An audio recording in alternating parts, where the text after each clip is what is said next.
Okay, chapter 10, Tumtum and Nutmeg. What's going to happen next?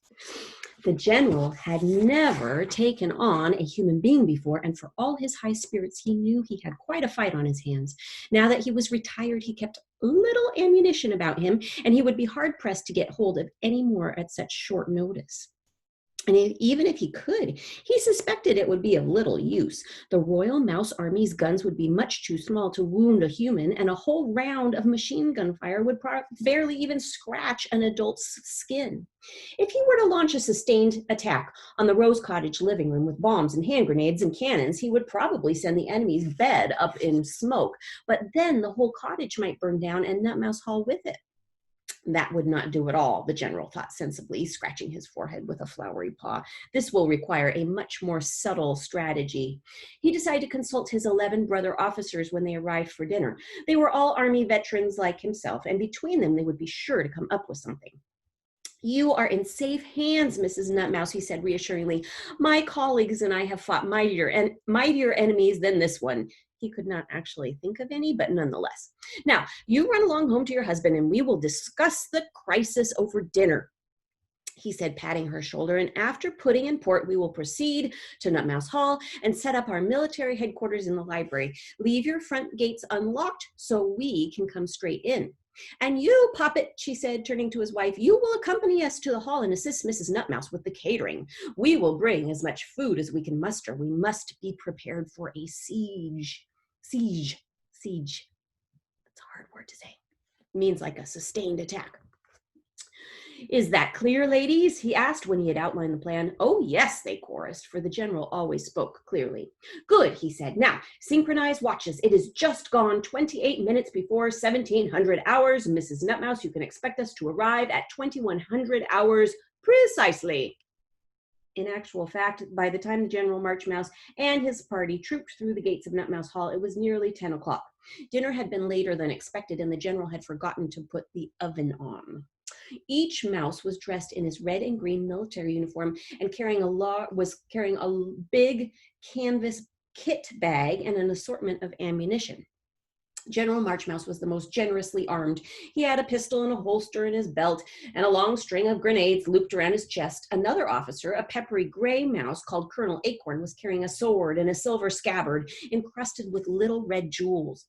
Mrs. Marchmouse was bringing up the rear, trundling a smart shopping trolley that her husband had made for her out of one of Mrs. Stirrups's matchboxes. He had painted the box blue, and for the wheels he had used 2 big yellow buttons borrowed from Mrs. Stirrups's sewing basket. Here they are.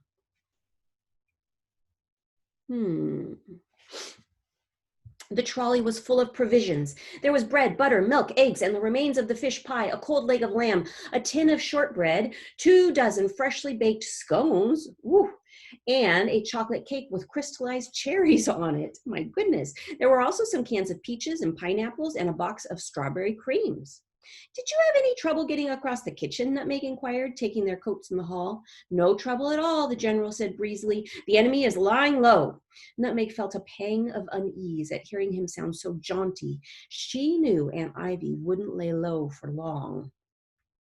Mrs. Marchmouse disappeared into the kitchen while Nutmeg led the men to the library. They swiftly took the place over, and General Marchmouse hung up a sign saying "War Room" on the door.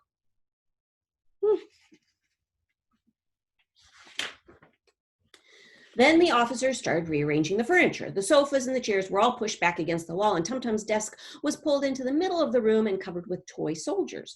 Then the general and his officers started shuffling the soldiers back and forth and helping themselves to Tumtum's cigars. They were enjoying themselves immensely. It was just like old times when they had been in the barracks together. But as Nutmeg bustled in and out of the library bearing trays of cake and cocoa, she felt more and more agitated. The night was stealing away, and Tumtum was tossing feverishly on his chaise lounge, his health still in grave danger, but the officers in whom she had placed such faith were behaving as though they were on vacation. "General Marchmouse, what is your plan of attack?" she asked as she cleared away the 3rd round of refreshments. The general looked slightly put out at this question because the truth was he had no plan at all.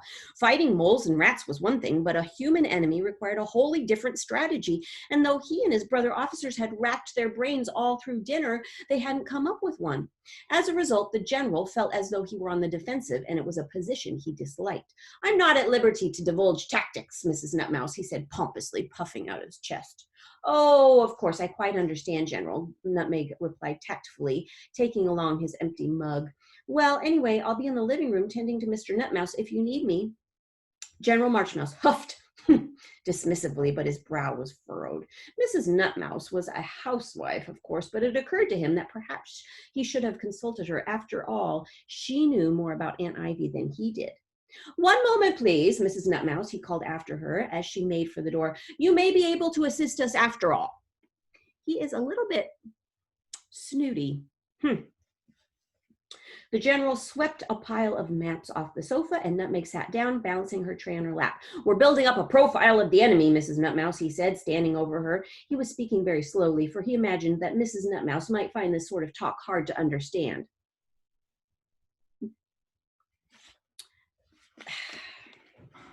Mrs. Nutmouse is a smart mouse.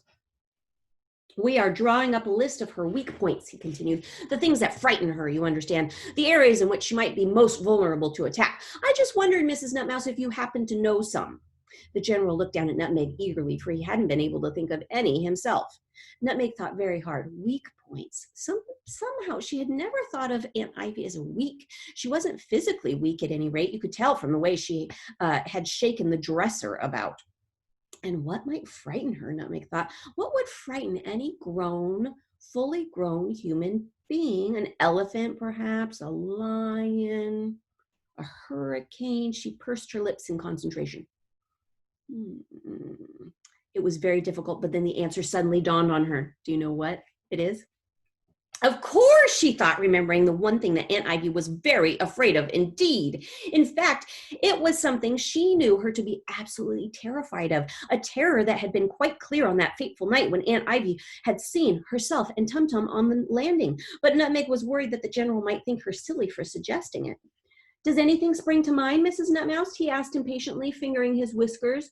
"What? Yes, there is one thing, General," she said, blushing. "Well, it may sound strange, but—" "Come on now, Mrs. Nutmouse," the general urged her. "Time is precious."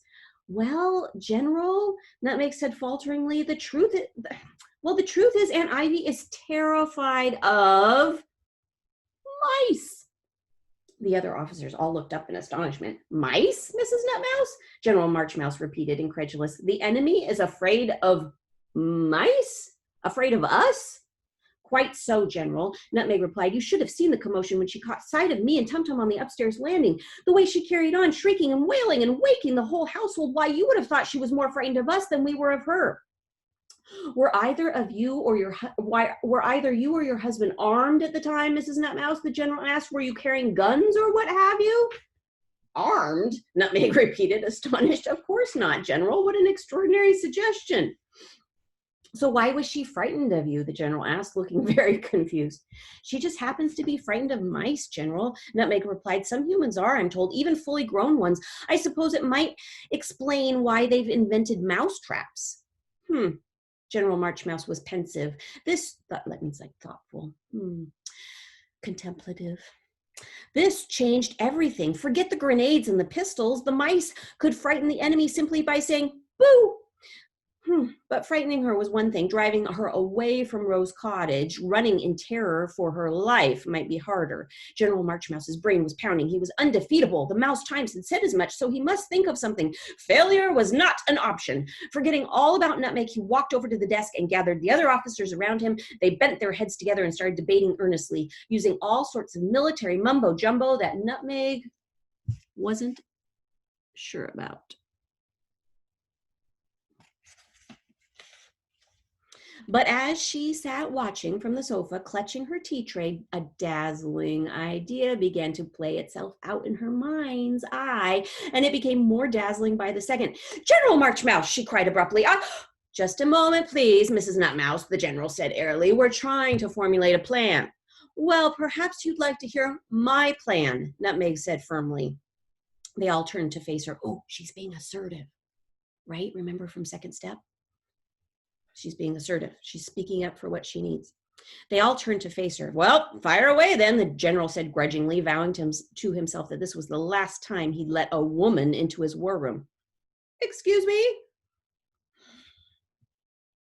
I don't like that. He drummed his paw impatiently on the table while Nutmeg began. Given that Aunt Ivy is afraid of mice, General, I wonder how many mice it would take to make her leave the cottage for good. I mean, she saw Tumtum and me, and now she's determined to kill us. And if she saw all 12 of you, she would probably try to kill you too. But suppose she were to see dozens and dozens of mice, hundreds of them flying at her from every nook and cranny, running all over her, digging into her hair and her clothes and going up her skirt and under her shirt and down her sleeves and under her collar and climbing up her necklace and somersaulting from her bracelets and swinging from her earrings. Well, don't you think that might make her flee? The officers stared at her admiringly, and even the general had to acknowledge that it was a first-class idea. A capital plan, he said ebulliently. We will overwhelm the enemy with numbers. We will conscript every mouse in the village who is young and fit enough to fight, and we will charge as one. The general banged his stick on the table, feeling very pleased with himself. This might go down in history books as his cleverest battle plan yet. His cleverest battle plan? Whose plan was it? But then he caught sight of Nutmeg, and suddenly he remembered that, strictly speaking, it had all been her idea. I had been about to propose just such a strategy myself, Mrs. Nutmouse, he said chivalrously. Thank you for prompting me. Okay, next chapter is chapter 11, and here is the first picture in chapter 11. Look at all those arrows. I think they are formulating their plan. Okay, to be continued.